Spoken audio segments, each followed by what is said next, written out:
Hola amigos de Anagénesis, hoy estamos muy contentos porque tenemos a un invitado especial con quien vamos a estar conversando.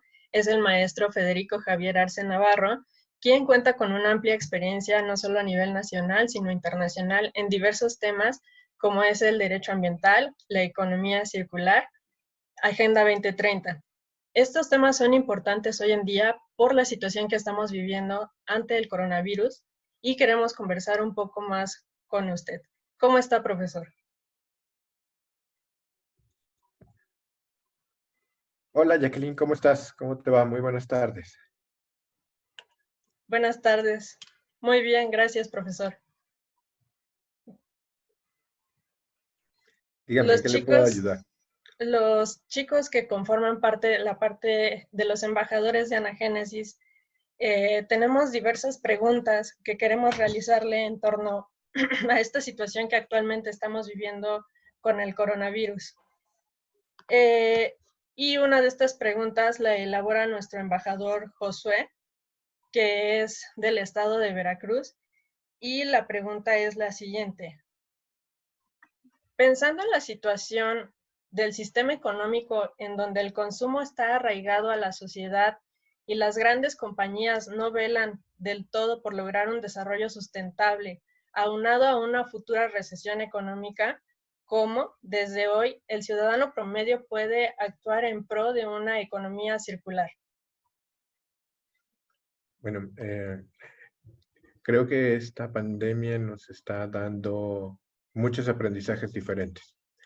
Am, por un lado, nos está demostrando que estamos cambiando los roles de producción y que si es necesario incluso desarrollar equipo técnico con una impresora 3D, esas unidades de producción pueden ser caseras.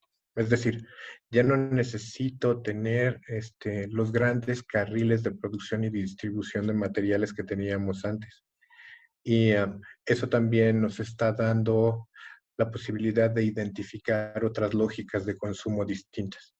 Y es muy probable porque en el tiempo en el que se está retrasando el regreso a las actividades, se están perdiendo una serie de cadenas de valor agregados dentro de la economía. Entonces, inevitablemente va a haber un daño en términos de la cantidad de empresas que tendrían a desaparecer y muy probablemente en los siguientes años lo que vamos a ver es que las empresas más flexibles y las que logren hacer este switch de macro distribución a micro distribución sean las más competitivas en el futuro, a corto plazo, con mercados más pequeños, más justos, más cercanos entre el productor y el consumidor, con menos intermediación, pero a lo mejor a través de plataformas digitales.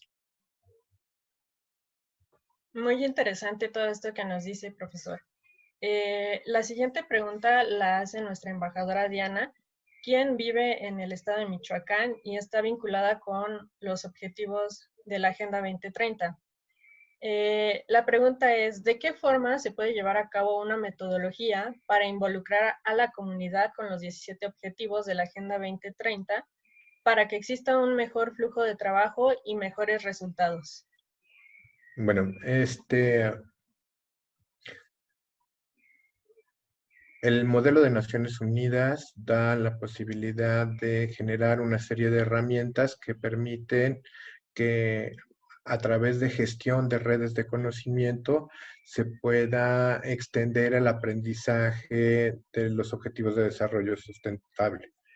Este, el tema de los ODS es más que la parte pedagógica o más que la parte de la conexión de la enseñanza con la comunidad, tiene que ver con la posibilidad de empoderar a la comunidad y eso significa que en estos 18 objetivos haya la posibilidad de que la comunidad pueda desarrollar proyectos. Es decir, si el tema es cómo generar el proceso de implantación de proyectos, en realidad es hay que gerenciar desde Naciones Unidas la integración de estas redes, ¿no? Si la pregunta es cómo empoderar a las comunidades, entonces ahí el asunto es, hay que vincularse de alguna manera con Naciones Unidas para la generación de proyectos comunitarios. desde cambio climático, salud, medio ambiente. O sea, algo que va a pasar después de que se levante la cuarentena es que muy probablemente vamos a tener que replantear los números de cuáles serán nuestras expectativas de cumplir con esos objetivos. Y seguramente también habrá una redefinición de objetivos específicos de cumplimiento para el país. Totalmente de acuerdo, profesor. Creo que es muy importante que estos objetivos que tenemos de conformidad con la Agenda 2030 sean replanteados, sobre todo el tema de salud, a raíz de esta situación que estamos viviendo hoy en día. Las siguientes preguntas las realiza nuestra embajadora Esperanza, quien vive en la Ciudad de México. Ella pregunta lo siguiente: ¿considera que la crisis del COVID-19 a raíz de esta cuarentena en los diferentes países está favoreciendo a que el medio ambiente se recupere y hasta qué punto es así? Bueno, en realidad, digamos, si vemos los últimos 200 años de avance civilizatorio respecto de el mes o los 2 meses o los 3 meses que en todo el planeta, en realidad que todo el planeta ha descansado, no ha descansado todo el planeta. Que todas las actividades se han reducido, sí, ¿no? Pero eso apenas sería un pequeño suspiro del daño de 200 años a lo que ha pasado en 2 meses. ¿Qué es lo que estamos viendo? Bueno, en realidad el tema es, estábamos transitando ya en un nivel de sistema, de mercado, de sociedad, donde ya no estábamos percibiendo un montón de cosas que estaban alrededor de nuestro. Entonces, hay el suficiente ruido en esta ciudad como para que no se escuchen los pájaros en la mañana. Hoy que no hay ruido, se escuchan los pájaros en la mañana, ¿no? Ciudades donde antes había circuitos de mucho tránsito, con avenidas muy grandes y tal, en medio de bosques, pues de repente no pasan los coches y van a pasar los venados, o los osos, o los caribús. Es decir, en realidad lo único que estamos viendo es el, el cierre de un ojo, el pestañazo, ¿no? De lo que podría hacer un hombre o una sociedad si quisiera transitar en un sentido distinto. Sí, o sea, 7.500 millones de habitantes en este planeta podrían hacer algo para poder detener las consecuencias del cambio climático. Quizás sí, pero necesitaríamos un evento como de este tipo durante mucho más tiempo para que esas emisiones globales llegaran realmente a descender hasta un punto donde fuera relevante. Y eso implicaría un cambio económico y un cambio de sociedad. Es decir, si quisiéramos pensar en post-COVID, una de las tareas quizá intelectuales más grandes sería cómo, o será cómo conciliar realmente nuestra relación con la naturaleza de una manera en que puede hacernos sentir menos vulnerables. O sea, un virus logró parar prácticamente todo el sistema en el planeta. Eso habla del grado de fragilidad aún de los seres humanos. Sí, esta situación viene a colocarnos un panorama que no esperábamos, que no imaginábamos, pero que nos da un breve pestañeo sobre lo que podría ser, de seguir Así con el es. ritmo que llevamos en nuestras vidas, ¿no? De no querer parar, de ser egoístas en el consumo, de muchas cosas más. Otra de las preguntas que Esperanza realiza es, ¿considera que la combinación de diferentes áreas del conocimiento beneficia a la resolución de conflictos? A ver, los conflictos en realidad implican una tensión por convivencia. ¿Ok? Dos personas que tienen que estar juntas pero no son empáticas y no mantienen una distancia adecuada van a entrar en conflicto. Este, dentro de y que tienen que compartir un espacio, que tienen que entrar en convivencia, es posible que entren en un roce y un conflicto. 7.500 millones de personas, es posible que tengan conflictos, ¿no? Entonces, esta relación entre el conflicto y, y la posibilidad de restablecer la conexión social es bien importante porque permite que la gente identifique realmente cómo va a solucionar los conflictos de los próximos tiempos más allá de un tema religioso, de un tema político. Y entonces pone al conocimiento, a la ciencia en particular, la pone realmente en la posición en la que debió de haber ocupado durante mucho tiempo. No como privilegio, sino solamente como que levanta las antenas para decirnos adelante qué va a pasar. O sea, no es un mandato de un jerarca, no es un mandato de un orden político. Entonces, si desde el 2010 o desde el 2012 los epidemiólogos y los tecnólogos y los estaban hablando de qué era lo que iba a pasar con el SARS, con el H1N1, con el ébola, y habían predicho ya que era muy posible que por el efecto de la globalización hubiera un evento global de pandemia. Pues claro que evidentemente en los escenarios de los científicos las posibilidades de que eso ocurra iba a pasar. ¿Qué pasó con los políticos? Los políticos dijeron, no puedo arriesgar prepararme para algo que probablemente nunca va a pasar. ¿Hubiéramos logrado ser menos vulnerables como país? Creo que sí. Creo que si México le apostara a la ciencia, le apostara a la tecnología y a la industria, muy probablemente su condición de desarrollo sería también otra. Pero no hemos apostado hacia allá, hemos apostado a que nuestro grupo social, ¿no?, se define por la política y por la formalidad. Y entonces asumimos que esa formalidad nos llevará al orden correcto de las cosas. Y la verdad es que la ciencia y la tecnología son las llaves del progreso del hombre. Probablemente sí, deberían trabajar juntas, pero deberíamos de poder aprender a trabajar juntos en el mismo bando. O sea, creo que también ahí hay un aprendizaje social importante de hasta dónde están los límites de unos con otros, también en el centro de conocimiento, ¿no? Sí, rescato mucho esta parte de colocar o poner la mirada otra vez sobre la ciencia, las ciencias exactas, la ciencia de la salud, que es algo que hemos dejado de lado, que es algo que no nos ha preocupado, nos hemos preocupado más por modelos políticos favorables, por crear partidos políticos, cuando es totalmente cierto esto que nos dicen, ¿no? Desde 2012 muchos científicos estaban mostrando preocupación por la próxima pandemia que iba a surgir.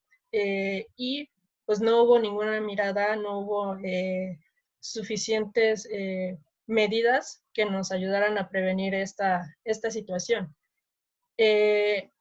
Otra pregunta que Esperanza le hace es, ¿cómo es posible combinar la carrera de Derecho con la de Químico? Bueno, aunque parece que son dos lógicas completamente eh, extremas, ¿no?, antagónicas, en realidad los dos tienen que ver con un principio de orden. Uno tiene que ver con el principio de orden de la materia y el otro tiene que ver con los principios de orden social. Entonces, muchas de las actividades químicas, por supuesto que requieren de medidas de normalización, de normalizar los procesos, de normalizar las recetas, de normalizar las actividades. ¿Por qué? Porque si no, el flan, no, si no sigo la receta, si no sigo la norma, probablemente no termine siendo flan. ¿Quién sabe qué va a ser? Pero no va a ser flan, ¿no? Eh, la química te da la posibilidad de avanzar en un ejercicio científico de repetibilidad y garantizar que puedes obtener mediante el mismo método la misma molécula. En el derecho, el ideal de la norma implica la replicabilidad. Implica la posibilidad de que todos los individuos puedan cumplir bajo la misma circunstancia por un asunto de convivencia para reducir el conflicto. Yo creo que es una de las combinaciones más divertidas que pueden haber. Eh, Muchos sabemos que existe la combinación del derecho y la economía, el derecho y la política, y es sobre lo que la mayoría se inclinan, y muy pocos pues se han atrevido a irse a área 2 a estudiar algo como es química, como es física de área 1. Nuestro embajador Irving, que vive en el estado de Chihuahua y que se dedica a la ciencia, le realiza la siguiente pregunta. En relación con la ciencia, ¿cómo se puede impactar en la sociedad para promover una economía circular a través de una nueva invención o aportación respecto a la sostenibilidad de los medios empleados para lograrlo, hablando de la invención o de la aportación realizada? Un poco complicada su pregunta, un poco compleja. A ver, lo primero es que el oficio de la ciencia es que el tener una posibilidad de una hipótesis o de la creación de una nueva molécula o del desarrollo del avance de un proceso tal, lo que busca es tenderle una mano al brazo tecnológico, que es el que desarrolla para que eso pueda ser producido de alguna manera, ¿no? Desde, probablemente desde principios de 2010 hacia 2020, hay una nueva lógica de hacer las cosas. Si nosotros seguimos en este capitalismo líquido, donde todo se compra y todo se desecha, pues es muy probable que no tengamos suficiente planeta para poder dotar a toda esta sociedad de esos productos que básicamente solo por hedonismo están consumiendo. Es decir, una persona tiene la posibilidad hoy, de acuerdo con estadísticas de Inditex, de comprar en Zara por lo menos entre 10 o 15 veces al año, la misma persona. Seguramente no necesita comprar esas 10 o 15 compras que hizo en Zara. Probablemente mucho de eso es un catálogo hedónico que la misma persona mantiene para poderse, ¿no? Para poderse sentir bien con ella misma. O sea, al final ese es nuestro contacto con la materialidad, con los objetos. El tema es, otra vez, 7.500 millones de habitantes no van a poder mantener su nivel de consumo de materiales y energía para los próximos años. Entonces, la economía circular lo que dice es, necesitamos encontrar otros mecanismos para recuperar los materiales y hacerlos valiosos en el sistema. Ya no podemos pensar en residuos, ¿no? Y ya no podemos pensar en desperdicio bioenergético. Y entonces, aquellos conceptos de los años 70, 60 sobre las huertas permacultoras empiezan a regresar al sistema, porque entonces ahora lo que se busca a través de la economía circular es que el sistema reduzca el grado de entropía, entonces sean sistemas más integrales, combinen desde la parte agrícola, también con la parte de proceso, con la parte industrial. Entonces, desde remanufactura, repiensa, reusa, ¿no? Hasta llegar al final a reciclaje. ¿Por qué reciclaje? Porque cada actividad que tú vas asociando, pues resulta ser que interviene más energía. Lo último que queremos es reciclar, eso no nos interesa, pero si podemos extender la vida útil de todos nuestros materiales, será mejor. Ok. ¿Qué tiene que hacer la ciencia? Regresar a un principio básico de funcionalidad. Entonces, sí vamos a tener desarrollo tecnológico, sí, mucho. Desarrollo científico, sí. Estamos rompiendo un montón de fronteras durante los últimos 20 años que han sido absolutamente disruptivas. Incluso la pandemia, como efecto social, está resultando como terriblemente disruptivo. Un montón de gente en sus casas está diseñando ventiladores. Un montón de gente en sus casas se está comunicando. Un montón de gente dentro de sus casas está generando nuevos negocios. Un montón de gente dentro de sus casas está generando dinero. Es decir, estamos teniendo una revolución científica, pero que además está haciendo patente a cada momento ya por segundos. Estamos, digamos, detonando disrupciones. El tema es hacia dónde vamos. Hoy, o sea, un agorero o alguien que tuviera una bola de cristal, pues probablemente se atrevería a decir por dónde debería de ir el mundo. En realidad es que estamos en un entorno de demasiada incertidumbre. Algo que nunca nadie hubiera esperado es que el petróleo dejara de tener precio o tuviera precio negativo. Entonces estamos en el momento, estamos en los tiempos de lo inédito. Y tendríamos que aceptar también que en los tiempos de lo inédito podemos construir todas las agendas que queramos, porque tenemos ahora esa capacidad de replicar, ¿sabes? De hecho, el impacto que en estos momentos podríamos estar teniendo a través del programa no sería el mismo si todas las unidades estuvieran trabajando que si todo el mundo está viendo en este momento la plataforma. Es decir, en este momento se están generando nuevos modelos, nuevas oportunidades de comunicación que replican casi en tiempo real todo lo que está pasando. Es decir, lo que vamos a ver es que el desarrollo científico y tecnológico se va a mover hacia las unidades productivas. Y si las unidades productivas van a vivir en cada casa, entonces vamos a vivir segregados, pero juntos, cada quien en su cueva. En modelos de comunicación más eficientes, con sistemas de movilidad menos contaminantes o con mayor segregación, dependerá de cada estado, ¿no? Donde habrá mayor segregación de gente para que entonces los espacios colectivos sean los que se comparten, pero entonces ya nuestra lógica de consumo va a cambiar, pero entonces a lo mejor viendo la crisis de escasez de alimentos, lo que sí vamos a querer son huertos dentro de las unidades familiares o huertos dentro de los jardines o de las colonias. Creo que muy probablemente esa va a ser la demostración de que sí lo logramos. Porque la otra implica la posibilidad de que nos negamos solamente al asunto político y generaremos fronteras y generemos más nacionalismos y nos segregaremos mucho más del contexto internacional y seremos mucho más multipolares y al final no estoy tan seguro de qué es lo que vaya a pasar. Necesitamos a la ciencia hoy más que nunca. Sí, así es. La ciencia en este momento y en el futuro tendrá un impacto que sin duda será importante. Y por supuesto que ningún modelo en este momento, pese a lo que pudiéramos sentir desde nuestra percepción humana, está estático, ¿no? Todo está en este momento evolucionándose, adaptándose a las nuevas circunstancias que estamos viviendo.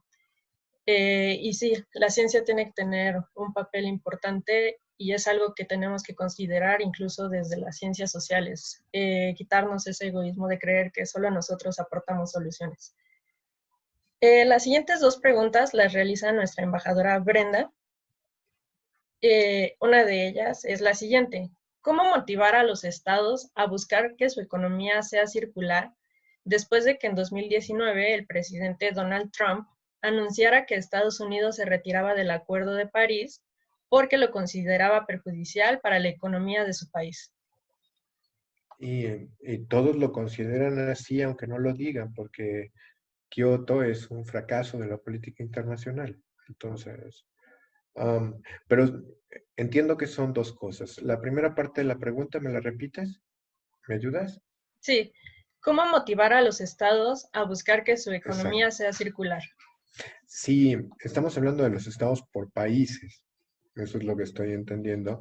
En realidad, justo lo venía pensando hoy en la mañana, hace un rato, oyendo un panel de noticias, porque el asunto es que nosotros dictamos dentro de la cuarentena que las actividades no esenciales tenían que parar, pero resulta ser que los sistemas de producción entre México, Canadá y Estados Unidos están encadenados. Y eso significa que si paran aquí en México porque son considerados no esenciales, no pueden producir en Estados Unidos o en Canadá. Un coche, ¿no? Pasa alrededor de 27 veces la frontera. Le ponen una cosa, le quitan otra, vuelven a poner un componente, prueba de calidad, vuelve a regresar, tal. Si todos los segmentos están traqueados, ahora, después de la cuarentena, muy probablemente con la vulnerabilidad económica y financiera que va a haber, muchas de estas empresas van a tronar. ¿Ok? Y la única manera en que van a tener que recuperar, bueno, van a tronar y va a haber un efecto político y en los efectos políticos es posible que se recrudezcan algunas de las, digamos, actividades políticas que se han visto más usuales en Centroamérica y que tiene que ver con una reivindicación de nacionalismos, Centro y Sudamérica. ¿No? Y esta reivindicación de nacionalismos, digamos, muy movida hacia del liberalismo hacia el conservadurismo de izquierda recalcitrante como de los años 70 del siglo pasado. Entonces, tienes el conservador evangélico, ¿no? Y tienes el liberal evangélico y tienes, digamos, toda una diáspora nueva de evangelización desde el sur del continente hacia el norte del continente. La escasez y la fragilidad económica van a hacer que se generen nuevas unidades de negocio, nuevas empresas que van a tener que ser más locales para poder solucionar el problema de esas empresas, digamos, de escala regional o global, ¿no? Y esa es la primera. Entonces, cambio climático se tiene que renegociar en un contexto distinto, porque lo que sí nos ha enseñado hoy el tema es que si no logramos abrir nuestra arquitectura energética como país, difícilmente vamos a cumplir con los objetivos de cualquier convención de cambio climático, pero tampoco vamos a poder cumplir con nuestras aspiraciones energéticas y económicas. Y entonces esto sí es muy importante. Hasta que no midamos realmente el grado de escasez en el que podemos entrar como país, vamos a empezar a planear muy estratégicamente hacia dónde vamos a orientar nuestra política de energéticos vinculada hacia nuestra política económica. Y probablemente la apuesta no esté en los hidrocarburos, pero eso no lo vamos a ver en esta administración. Ok, y bueno, vinculado a la respuesta que nos acaba de dar, ella también nos pregunta lo siguiente: ¿cómo convencer a los estados de buscar que sus economías sean circulares y en su mayoría dependen de energías fósiles? A ver, no lo entendí, ¿me lo repites? Sí. ¿Cómo convencer a los estados de buscar que sus economías sean circulares si en su mayoría dependen de energías fósiles? Ok, la circularidad no necesariamente depende del tipo de consumo de energía, ¿ok? Sí es correcto que quisiéramos tener sistemas energéticos que generen menos emisiones de gases de efecto invernadero o que sean menos ineficientes. Pero lo cierto es que inevitablemente estamos consumiendo recursos. Vivir consume recursos. Entonces, la lógica de la circularidad no tiene que ver con desalentar uno, sino aprender a usar todos los recursos de manera que pueda ser mucho más eficiente en el sistema, hacer sistemas regenerativos.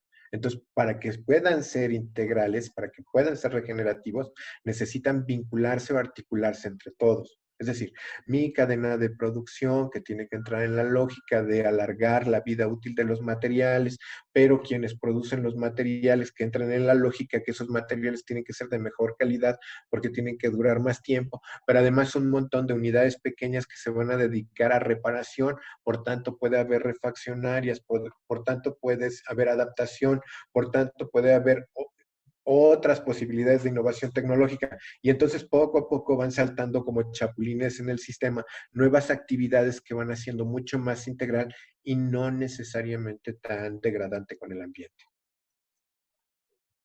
Muy interesante esto que nos comenta, profesor, y creo que es algo que tiene que quedar claro para todos porque muchas veces confundimos el término de economía circular. Por último, una pregunta por parte de todo el equipo de Anagénesis y es la siguiente. ¿Considera que la crisis que hoy vivimos por el COVID-19 nos llevará a una transformación o simplemente volveremos a lo que ya conocíamos desde lo económico hasta lo social?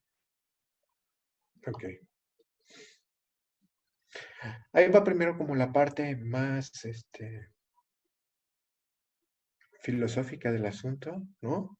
Nuestros procesos civilizatorios son circulares, espirales, ¿no? Dialécticas, que a veces quisiéramos que fueran con síntesis, pero muchas veces son sin síntesis. Y esto significa básicamente que estamos entrando en otro momento civilizatorio donde por supuesto hay tensión y hay antagonismo entre un montón de fuerzas, ¿ok? La idea de bien se construye desde el mal y viceversa. En el discurso político se intenta bien y termina mal.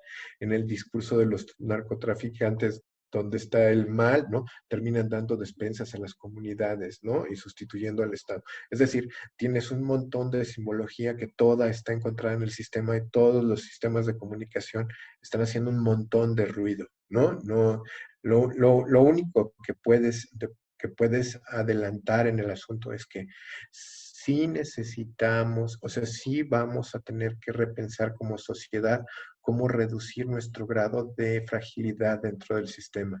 Y eso va a implicar un replanteamiento de lo que somos, de cómo nos organizamos. Y eso no necesariamente quiere decir bueno o malo, quiere decir que pueda que nos convenga más o menos en el sistema.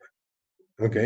Dependerá de dónde nos toca la atención, en qué momento. En un sistema de exclusión económica tan grande, no será lo mismo el planteamiento de arriba que el planteamiento de abajo. Es más, probablemente, entre más escasez, el planteamiento de abajo opere más fuerte que el planteamiento de arriba. Entonces, no hay bola de cristal.